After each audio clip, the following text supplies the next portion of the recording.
क्या आप भी देश और दुनिया की खबरों से रह जाते हैं बेखबर? तो सब्सक्राइब कर लीजिए हमारे HT न्यूज चैनल को और बेल आइकॉन को दबाना मत भूलिएगा।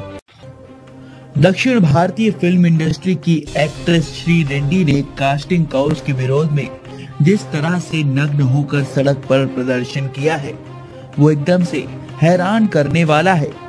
श्री रेड्डी की ये हरकत कई सवालों को जन्म देती है और इस बात का भी इशारा करती है कि फिल्मी दुनिया की चकाचौंध के बीच कितनी गंदगी फैली हुई है।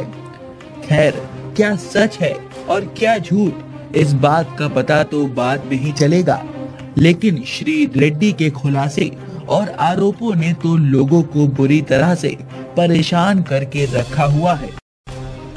श्री रेड्डी ने एक दिन पहले एक प्रोड्यूसर के बेटे पर आरोप लगाया था कि उसने काम दिलाने के नाम पर उसका शोषण किया और ये भी बोला था कि उसके खिलाफ मैं समय आने पर आप सबको सबूत के तौर पर फोटो दूंगी। और अपने इस बयान के बाद श्री रेड्डी ने तस्वीरें लीक कर दी। वो निर्माता सुरेश बाबू हैं, जिनके बेटे अभिराम पर श्री रेड्डी ने शोषण का आरोप लगाया है। श्री रेड्डी और अभिराम की तस्वीरें दोनों की नजदीकियों को बखूबी बयां कर रही हैं। श्री रेड्डी ने कहा कि अभिराम तेलुगु फिल्म इंडस्ट्री पर राज करने वाले एक शीर्ष निर्माता का बेटा है और इसलिए वो जो चाहे वो कर सकता है।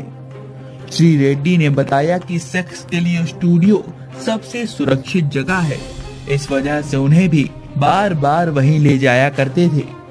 इंडस्ट्री के स्टूडियो किसी रेड लाइट एरिया से कम नहीं है, या यूं कह लीजिए सेक्स रिलेशन के लिए स्टूडियो सबसे सेफ जगह है, क्योंकि यहाँ कभी पुलिस की चेकिंग भी नहीं होती है।